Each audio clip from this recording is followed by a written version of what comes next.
¿Se han preguntado cómo se vive la vocación de cada día?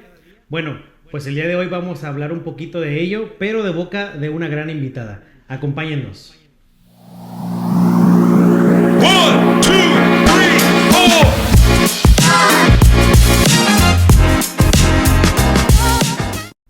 ¿Qué tal, amigos? El día de hoy tenemos una muy gran invitada para este tema que es la vocación de cada día.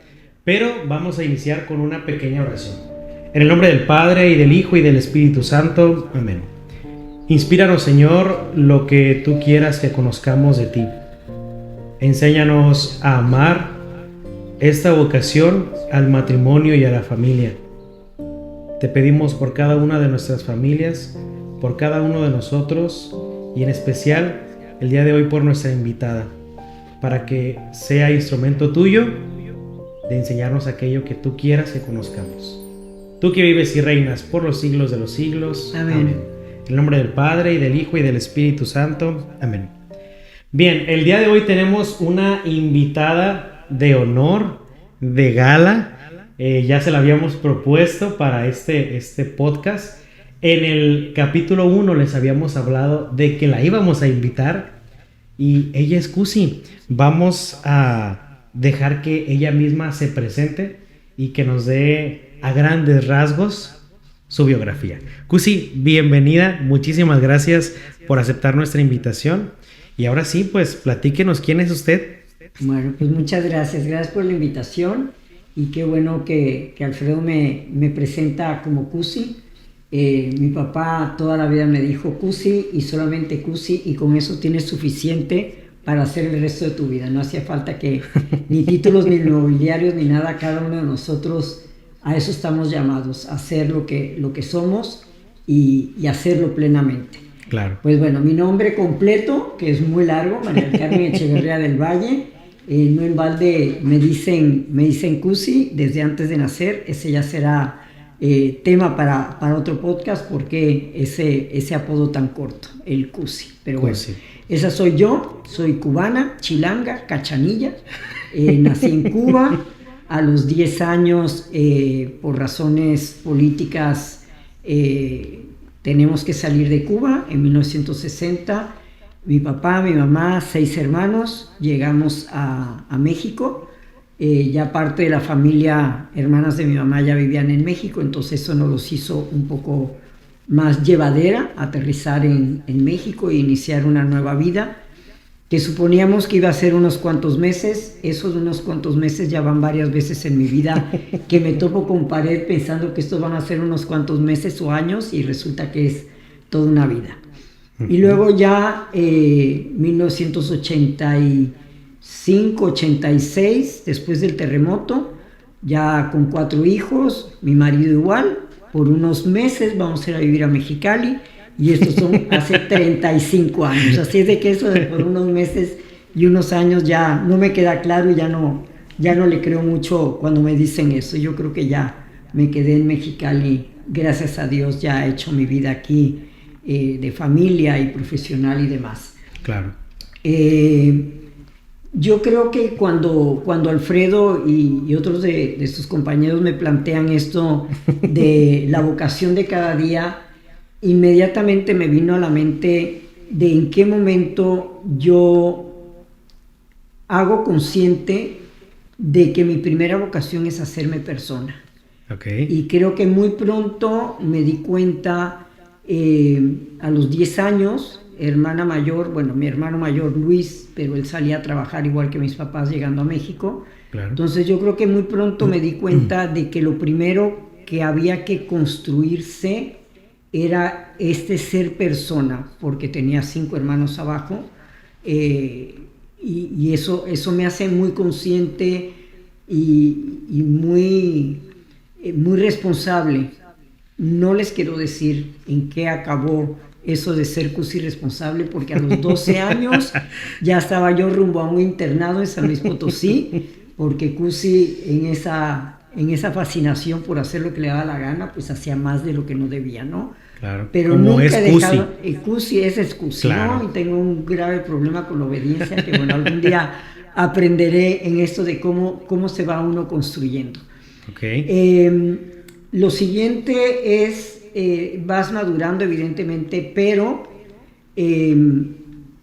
me encuentro a los 18 años ya formalmente de novia de Guillermo, que me llevaba 9 años. Y yo seguía un poco en mi vida haciendo como de costumbre, haciendo un poco lo que daba la gana. Y yo creo que ahí Guillermo y mi mamá se pusieron un poco de acuerdo y vamos a sentar a esta señorita, y ya que se ponga un poco en paz. Total, en 1972, me caso con Guillermo, y al año ya era mamá de Mónica, y a los 2 años ya era mamá de Luis, y ahí vuelvo yo a caer en la cuenta de a qué estamos llamados a hacer. Y esto tiene varios asuntos que se me van juntando a mí. Yo casada a los 20 años, evidentemente había dejado una carrera profesional prácticamente empezando, pero todas mis amigas empiezan a graduarse de abogado, de arquitecto, de sociólogos, de psicólogas, de ingenieros. Y yo yendo a las graduaciones y a las fiestas de mis amigas, pues para mí era una vergüenza que me voltearan a preguntar, ¿y tú qué estudiaste? Y yo me sentía analfabeta y lo que le siga, ¿no? Pues yo decía, prepa, pero tengo 2 hijos. Y un día pensando, pues ¿quién es Cusi, no? Claro. Y había una Cusi que era Cusi, una Cusi que era la esposa, una Cusi que era la mamá, una Cusi que era la hija, la hermana, la cuñada, pero ¿quién era ese Cusi persona? Me empiezan a faltar como elementos. Pierdo al tercer bebé, Francisco, iba a ser un hombre, y en ese inter yo decido irme a la universidad y a llenar ese hueco que por haberme casado tan joven. Claro. Claro que Guillermo no fue el más feliz de los hombres y su cuestión era, pues, ¿qué te falta? Ya eres esposa, ya eres mamá, y pues, ¿qué andas buscando, no? Yo toda mi vida, mi papá arquitecto, pero un gran filósofo, y leía y platicaba y dialogaba con él muchísimo, y no se me ocurre más que irme a la Universidad Panamericana a estudiar filosofía. Claro. Y Guillermo, siendo contador público, lo primero que me pregunta es, ¿y eso para qué sirve? Pues para nada, ¿no? O sea, ¿cómo que para qué sirve la filosofía? Pues una de sus cualidades es no servir para nada. Entonces, bueno, hago la carrera de filosofía, empiezo con 2 niños, acabo con 4 hijos, y ya para finalizar la carrera, la licenciatura, me dice Guillermo, vamos a ir a vivir a Mexicali. ¿Y eso dónde está? ¿Con qué se come? ¿Yo qué tengo que ir a hacer con los bárbaros por del unos norte? Meses. Por unos meses. Pues claro. Si tú no te preocupes, vamos a ir cuando mucho, 1 o 2 años, y regresamos. No, pues ya sale 35. Entonces, bueno, aterrizo en Mexicali. Ajá. ¿Y qué hago yo con una carrera de filosofía? Pues claro. nada, ahí descubro que la profesión, el conocimiento, tiene un aterrizaje importantísimo, no nada más personalmente, no nada más con la familia, sino en la docencia. Yo no tenía planeada la docencia, yo en la Panamericana era como el ratón de la biblioteca, adjunta de uno de los doctores en filosofía, y cuando llego a la docencia descubro cómo puedes tú devolverle a otros, cómo puedes darles a otros lo poco, lo mucho, lo que tú entiendas, lo que tú conozcas, ponlo a disposición de otros, para los otros, para el crecimiento de los otros, para el desarrollo de los otros. Y para mí fue otra de las grandes puertas que en mi vida se fueron abriendo. Entonces, esa Cusi persona, Cusi esposa, Cusi hermana, Cusi mamá, encuentra en la docencia esa otra gran vocación que es dar, y es dar al otro. Entonces ya te das como hermana, te das como hija, te das como esposa. Es decir, la gran vocación humana es dar. Claro. Es dar y servir al otro, porque siempre va a haber un otro que necesite algo de ti. Claro. Descubro la docencia en CETIS, también iba a ser por unos meses, porque yo decía, pues yo no soy docente, ¿Y ahora? yo no me preparé, y ahora son Catedrática. 35 años ¿Qué tal? y sigo en la docencia. Me jubilo de CETIS después de estar en preparatoria, en profesional, en posgrado, en maestría, en doctorado, siendo profesora felicísima, pero nunca había yo dado clases de filosofía. Ok. Conozco el seminario hace unos 20, 25 años con el padre Gustavo como rector, Claro. y él me invita a dar algunas pláticas en la tarde, porque evidentemente toda la mañana la dedicaba yo a CETIS, A CETIS. y me encuentro con un seminario y digo, aquí es donde yo voy a acabar. Yo no sé cómo, pero el de allá arriba de verdad sí me quiere mucho, y cuando yo me jubilo de CETIS, mi Le única hacen la ilusión propuesta. era, le tengo que ir a devolver a la iglesia todo lo que yo he recibido. Claro. Y vengo a formar o deformar o a fastidiarle la vida a los seminaristas dándoles clases de filosofía. Jamás. Y menos porque es la guardiana. Al inicio le había dicho que la iba a mencionar como bibliotecaria, pero dice que no quiere usurpar profesiones. Es la guardiana de la biblioteca y la conoce de pe a pa. Cusi, nos abrimos un poquito de estas partes de las vocaciones, pero yo quisiera preguntarle, ¿a qué vocación, cristianamente hablando, Dios la llamó?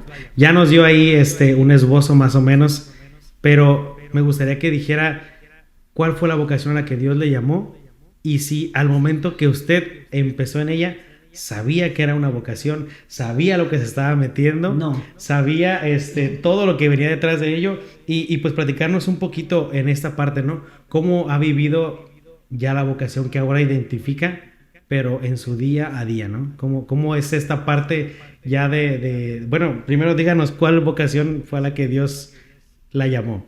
No fui consciente a los 18 años cuando me hago novia de Guillermo, ni pasé yo por ese proceso de racionalización de lo que sigue después de un noviazgo, pues es el matrimonio. Evidentemente para mí era el paso natural, pues sí, me voy a casar, y te casas y pues vas a ser mamá.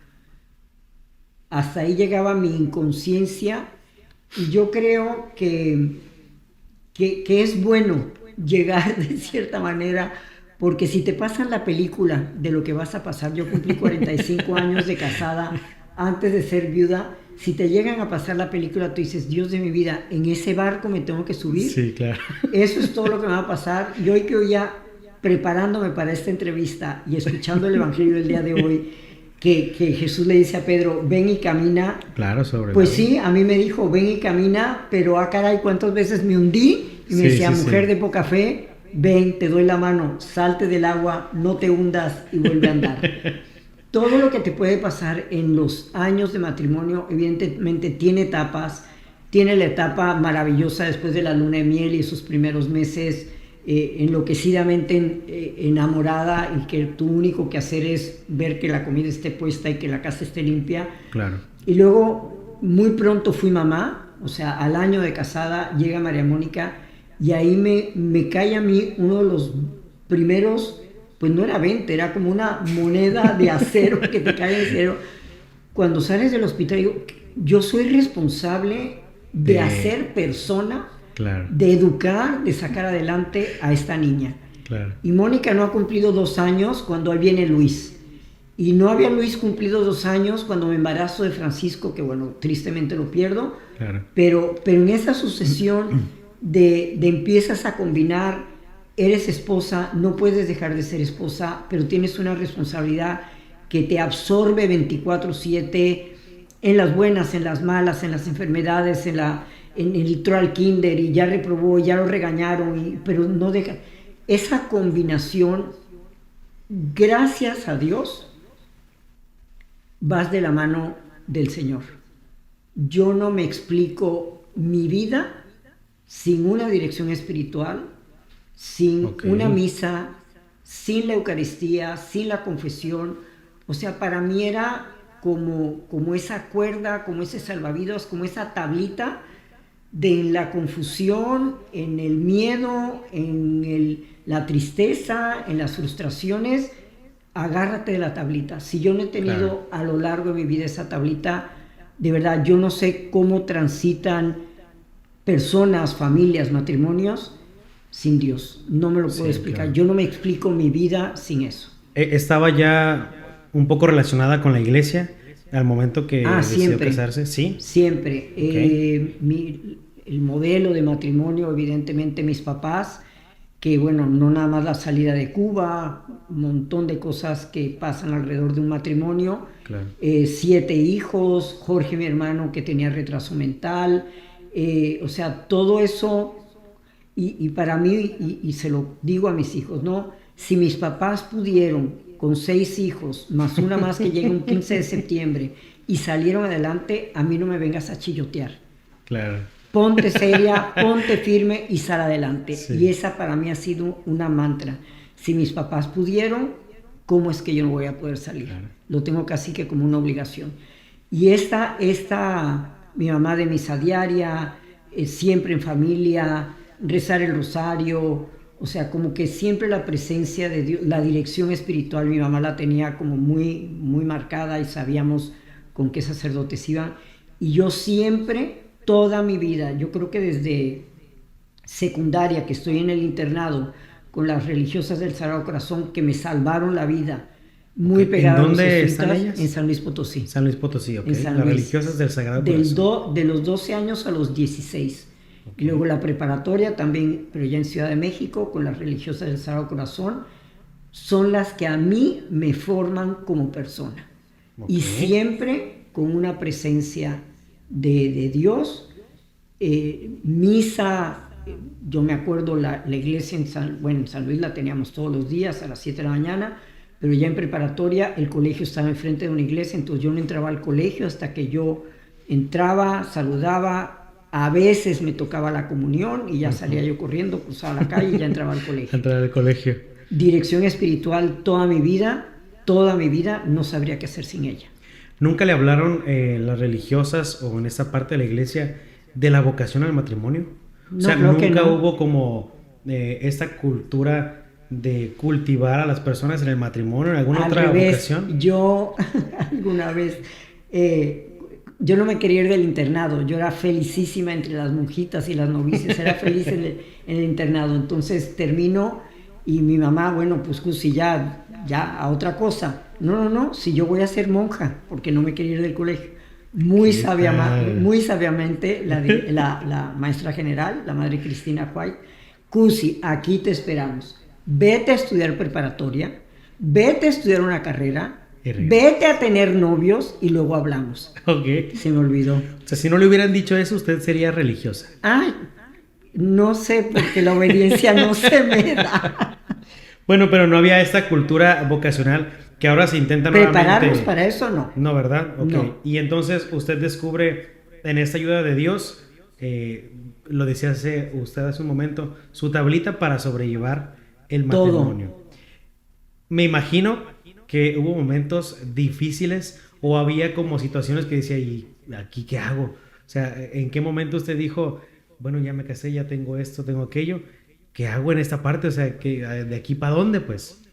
Una de las cosas que en la inmadurez y te hacen madurar muy rápidamente en tu vocación matrimonial. O sea, yo una vez que eso siempre lo tuve clarísimo. Aquí no hay vuelta para atrás. Claro. No hay, esto no va a ser por unos meses, esto no va a ser por un año. El matrimonio es para toda tu vida. Venga lo que venga, porque además tenía el ejemplo de mis papás, que realmente era, venga lo que venga, aquí estamos los dos juntos y es más fácil. Mi papá tenía y varias veces nos los comentó a las hijas, somos 5 mujeres y 2 hombres, pero muchas veces nos los dijo, el matrimonio es tan complejo, tan pesado. Mi papá, evidentemente, siendo cubano, era navegante, teníamos barcos y demás. Él decía, fíjate muy bien en la cadena que sostiene un ancla. La cadena es tan pesada, por eso en el matrimonio hay 2, porque entre los 2 tienen que cargar esta cadena, pero en el mismo sentido. En el momento que alguno de los 2 quiera ir en sentido contrario, no puede, porque la cadena es muy pesada para poderla traer en las manos. Ok, y me imagino que también en esa parte hubo partes que usted ha disfrutado mucho en esta parte de su matrimonio. ¿Cuál sería algo que usted dijera, yo disfruto o disfruto en esta vocación del matrimonio hasta la fecha? Uy, los hijos y los nietos. Los hijos y los nietos. Los hijos y los nietos son como una felicidad absoluta. Los hijos sin hacer a un lado, pues todo lo que supone siempre tener como muy claro a este hijo lo que yo le dé tiene que contribuir, tiene que hacer lo que yo le pueda dar, porque Claro. él tiene que ser una persona. Lo que él decida o ella decida hacer con lo que Guillermo y yo le aportamos, eso ya es su asunto, ¿no? O sea, sí como mamá te cuesta mucho trabajo cortarte el cordón umbilical y decir, esto es lo que yo te di, tú tu vida, ¿no? Y más que tengo como algo muy fuerte en mí, la maternidad. Y bueno, Ok. los que me conocen aquí, el chamaquero del seminario, sabrán que me gusta ser mamá y me facilita ser mamá. Es muy cuidadosa, Cusi es demasiado cuidadosa con nosotros. También nos regaña, no nos regaña, nos corrige y nos dirige, pero sí siempre está como esta parte que se nota fuertemente de su maternidad, Cusi. Muchas veces se nos hace la pregunta en los temas que refieren al matrimonio, de si hay alguna pócima o alguna fórmula mágica para mantener el matrimonio. En su experiencia, ¿cree que hay algo que usted diga es necesario que en el matrimonio haya esto? Si está esto, el matrimonio va a triunfar. Rezar. Yo y esto, o sea, lo saben mis hijos, por eso lo puedo decir tan abierta y libremente, porque son los primeros que quieren, mamá, ¿para qué estás tú hablando de todas estas cosas? Bueno, pues porque rezar. Yo me acuerdo en los momentos más complejos, más confusos, más tristes, de no saber para dónde, no se me ocurrió otra cosa más que rezar. Y como siempre he sido, han habido épocas en que por alguna razón no se me ha facilitado, no lo he podido hacer, pero yo sí me acuerdo de procurar la misa diaria, procurar la confesión, la dirección espiritual. Para mí era como ese momento de ayúdame a recomponer este rompecabezas, o dónde están las piezas que me faltan para este rompecabezas, o por qué me están sobrando piezas y no sé qué hacer con ellas. En esta confusión, en esta oscuridad, en esta complejidad, híjole, rezar.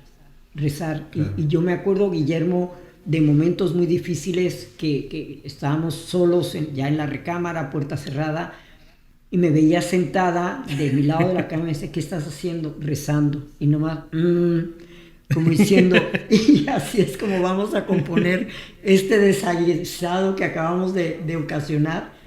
Pues sí, no encontraba yo otra forma, porque muchas épocas te falta claridad, te falta, ¿qué pasó? Esto no era lo que yo quería y esto es lo que está pasando.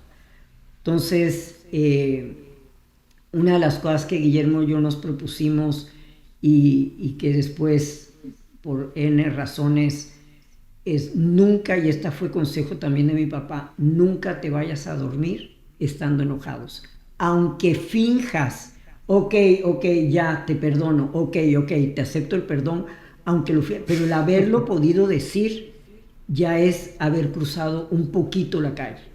Okay. Y la otra es que Guillermo y yo durante muchos años, aunque estuviéramos furibundos uno con el otro, rezábamos y nos dábamos la bendición.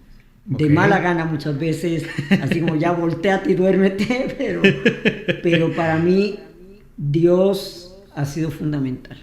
Ok, se daban la bendición mutuamente antes de dormir. Aunque estuviéramos furibundos. Era como una ley de ustedes. Sí, era una ley. Era una ley. Sí. Ok, Cusi, vive usted su matrimonio, pero llega esta parte en la que a lo mejor muchas veces no se ahonda en matrimonio, que es esta parte de llegar a ser una persona viuda.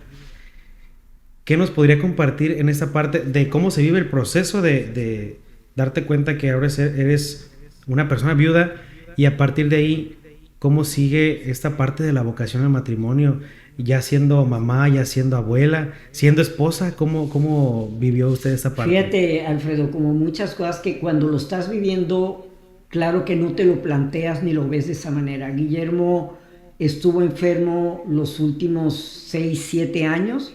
Okay. Cada vez fue más complicado, cada vez fue más grave, cada vez hubieron más hospitalizaciones.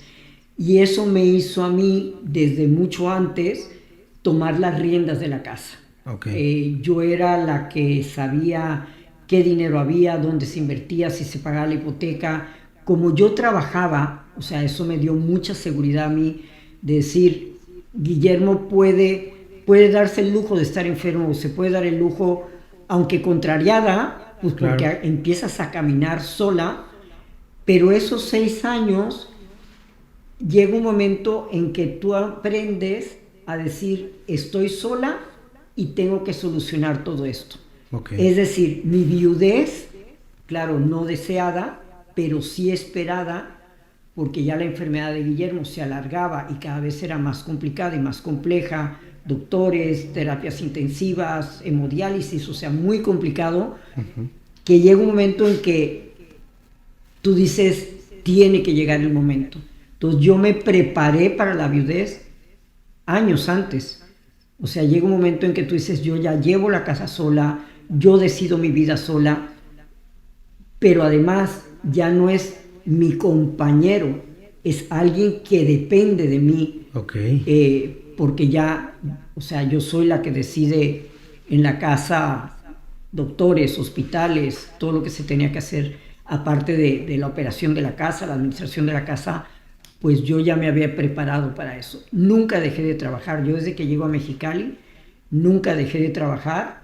Estuve en CETIS, estuve en gobierno, o sea, yo mi vida profesional la tenía hecha, la tenía resuelta, y eso te da una gran seguridad.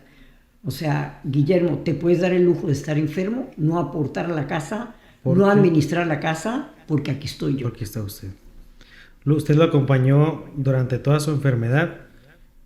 Fallece su esposo, Cusi, y usted considera que el matrimonio, ciertamente el matrimonio es hasta que la muerte los separe. Uy, no. Pero... No. ¿Sigue? Uy, yo con Guillermo me peleo, lo regaño, le pido, le advierto, oye el nieto fulano, oye tu yerno mengano, oye, a ver, espérame tantito, sí, estás ahí en la observación, estás en Dios, estás embobado, pero a ver, espérame tantito, aquí dejaste una prole, hazme el favor de no desentenderte. No, la presencia de Guillermo es muy fuerte, es muy, muy fuerte todavía. Y está... en el buen sentido de la palabra, está en contacto con él, ¿no? O sea, sigue como teniendo para regañarlo acompañamiento. Todos los días. Claro. O sea, le platica y le dice, como usted decía hace un momento, mira, está pasando esto, está pasando aquello. Tantito. Porque es una parte que a veces no sé si no vemos o no le hemos dado tanta luz a lo que es una persona que vivió tantos años en un matrimonio, después queda viuda y ya se acabó el matrimonio. El día de usted nos da una perspectiva distinta de que no se acaba, continúa ese acompañamiento, continúa esa presencia y continúa vivo, como usted lo decía, en una prole, en un legado. Actualmente, considero que social y culturalmente hablando, la imagen de la familia está como muy desvalorizada por situaciones familiares que ha vivido cada una de las personas, por situaciones que culturalmente están haciendo a la familia como a un lado, ya eres más tú, ya es un poquito más libertad, se está perdiendo un compromiso. ¿Qué consejo le podría dar usted a todas aquellas personas que están en este proceso de noviazgo, a todas aquellas personas que ya viven en el matrimonio y a todas aquellas personas que están empezando o que ya viven su viudez? Si están viviendo el noviazgo, yo creo que una de las cosas que yo sí muy pronto me di cuenta, porque la convivencia con los jóvenes en CETIS de todos los tamaños, clases y colores, de las edades de los jóvenes, te das cuenta cómo van pasando las generaciones Y en algún momento cuando tú escuchas, bueno, me voy a casar y si esto no funciona, yo enfurecía. Es que puede dejar de funcionar en la luna de miel. Okay. O sea, puedes hacer de cada problema el fin de tu matrimonio. Okay. Pero durante el noviazgo también. O sea, tú nomás llega poquito tarde o no me des lo que yo quería o no nos ponemos de acuerdo en qué vamos a hacer el fin de semana, pues termínalo de una vez. Pero una de las cosas que yo sí hablé mucho con mis hijos, ese es el ejemplo de tus abuelos, de las dos partes, o sea, tanto los papás de Guillermo como mis papás, este es el ejemplo que tú has recibido, este es el ejemplo, nunca les ocultamos, Guillermo y yo, si habían dificultades de entendimiento, si habían dificultades económicas, si habían dificultades en maneras de pensar, nunca lo ocultamos.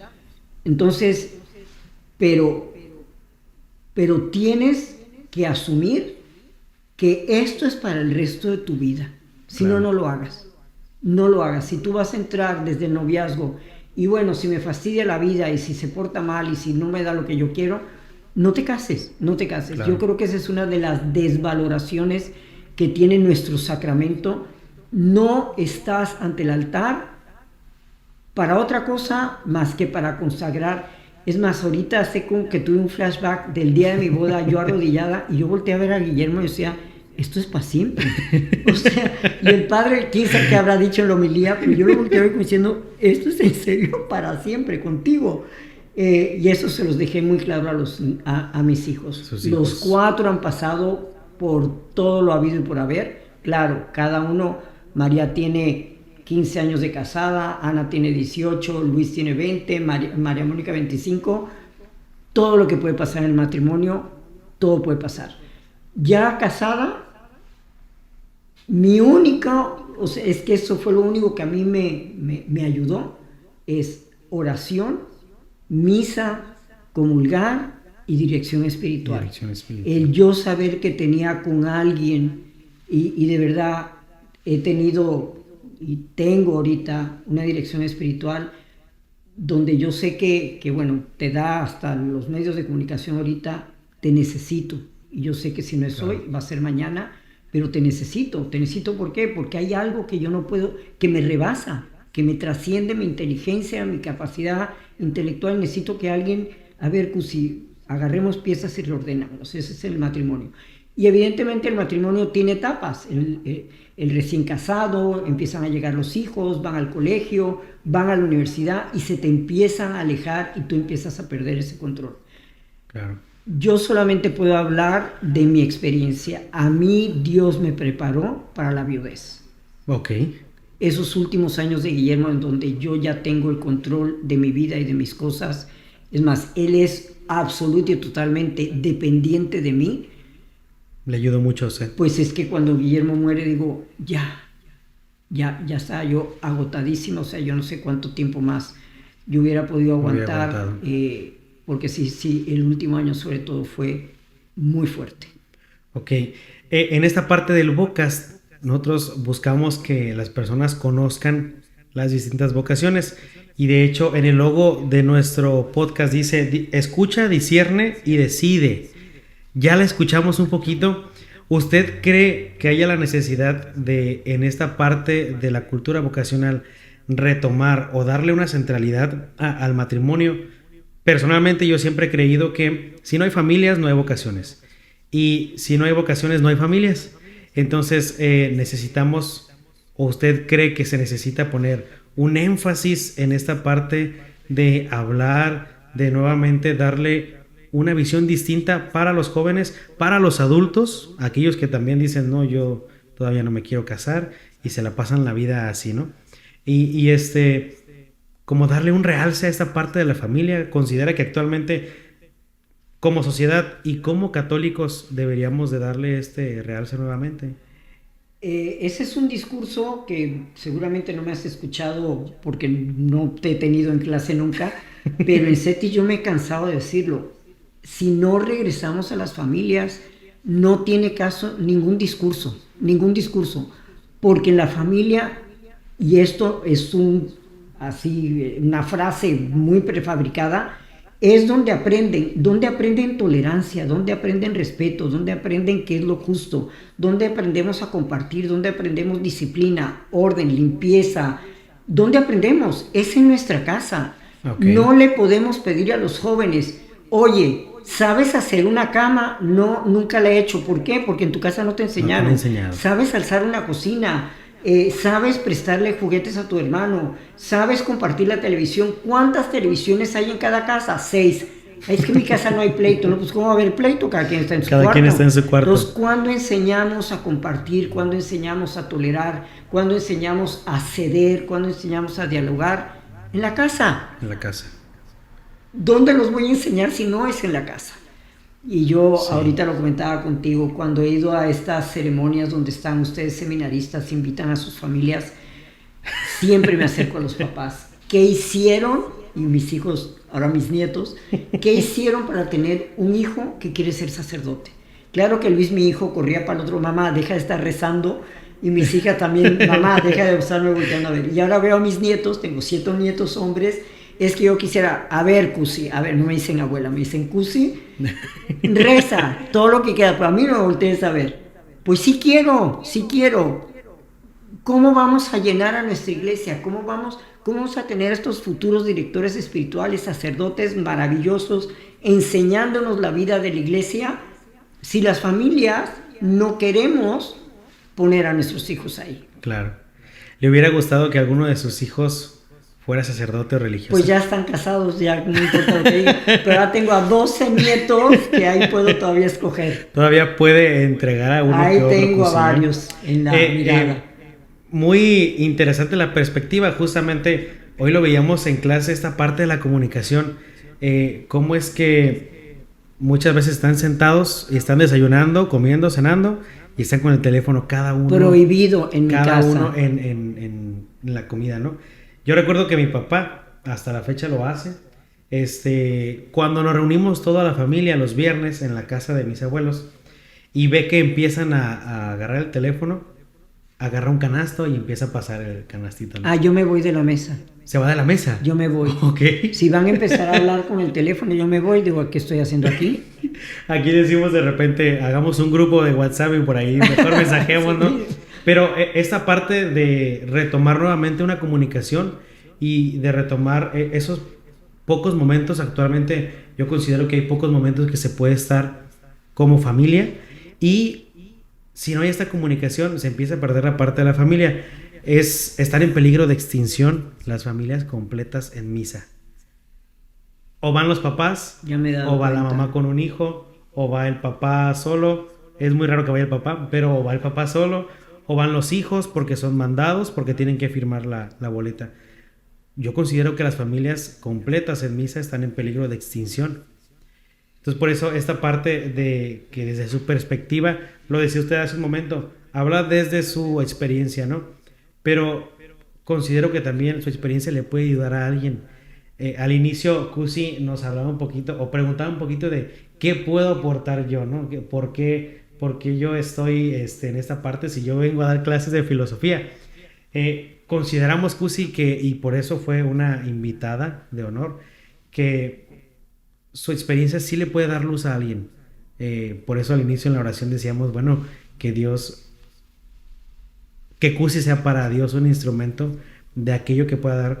Nunca delimite esta parte de lo que usted puede aportar a las familias, de lo que usted puede aportar a los matrimonios, ese trabajo incansable que ha hecho de educar jóvenes, de inculcarles esta parte de la familia, esta parte de que tienen que tomar esta parte, ¿no? Pero siempre tener presente que su experiencia, Cusi, es importantísima, de que su experiencia sí nos ayuda, y como lo decía usted, en esta parte también de la maternidad está formando sacerdotes. Así es de que de una u otra manera, a lo mejor, como dice usted, ya sus hijos se casaron, pero usted sigue formando sacerdotes.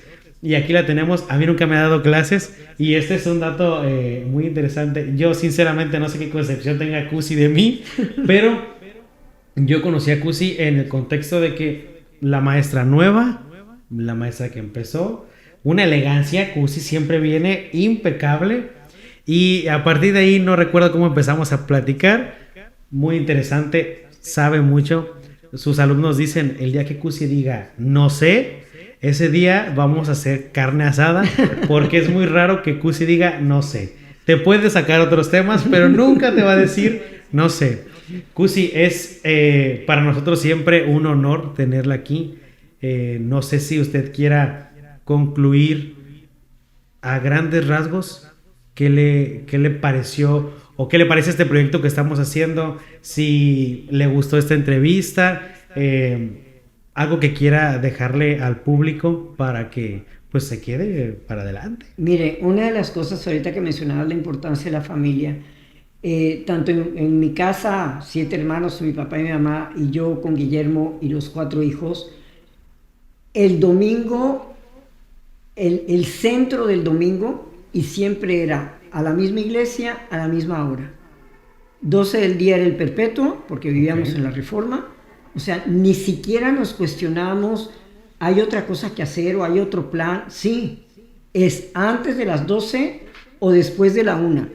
Y yo creo que eso es importante. Si ustedes pueden, con todo lo que ustedes hacen de este trabajo en la comunidad, hagan del domingo el día de la familia. Antes de las 9 de la mañana o después de las 10, antes de las 11 o después, pero pónganse una hora, y así como respetan su hora de entrada al trabajo, su hora de entrada al colegio, su hora para hacer el fútbol, su hora para hacer las tareas, el domingo es el día de la familia y vamos a misa. Al principio les va a costar mucho trabajo porque el adolescente no se ha levantado, pon la misa a las 5 de la tarde, no es que a las 5 de la tarde ya se te fue al cine. Acuerden, pero respeten ese acuerdo, traten de ir, y me parece que recuperar el domingo, familia y misa, es un paso gigante para recuperar a las familias. Muy bien. Me encantó esto, nunca me imaginé que de esto se tratara. Gracias por la entrevista. Claro. Es raro que yo hable de mi vida personal y de mis cosas personales. Y muchísimas gracias por abrir esta cajita de Pandora dentro de una muy grande caja. De verdad que estamos muy, muy agradecidos y nos honra mucho que nos haya abierto esta parte de su vida. Ya para terminar, Cusi, queremos enviarle desde aquí del Seminario Mexicali saludos a todos sus hijos. Tienen una mamá excepcional, tienen una mamá muy sabia. Quisiera yo mandarle también saludos al Niso, usted las comentaba, a las religiosas del Sagrado Corazón en San Luis Potosí, por haber formado también a Cusi en esta parte de la iglesia y por haber formado también a una gran mujer. Y pues solamente, Cusi, agradecerle pues su presencia, agradecerle, como le decía hace un momento, que nos haya abierto y que nos haya permitido entrar un poquito a la vida de Cusi, a la vida de la doctora María del Carmen Echeverría del Valle. Recordarles solamente que nuestras redes sociales van a poder encontrar este capítulo en Facebook, en Instagram como Centro Vocacional Mexicali, y en Spotify y YouTube como Vocast. Y solamente mandarle saludos nuevamente al Papa León. Hoy sí lo dije bien, hoy no le mandé saludos al Papa Francisco. Mandarle saludos a Alan, que está detrás de cámaras, también a Juanito y a Mario, que están por ahí escondidos también viendo este capítulo. Y pues enviarle un saludo a todas las familias, a todos los matrimonios, agradecerles su presencia. Suscríbanse, compartan y síganos viendo. Pueden ponerlo ahí en bucle toda la noche en mute y que se reproduzcan. Cusi, terminamos con nuestra célebre frase, que es: por las vocaciones todo se ofrece, todo es ofrenda. Muchísimas gracias, nos vemos, cuídense mucho y bye.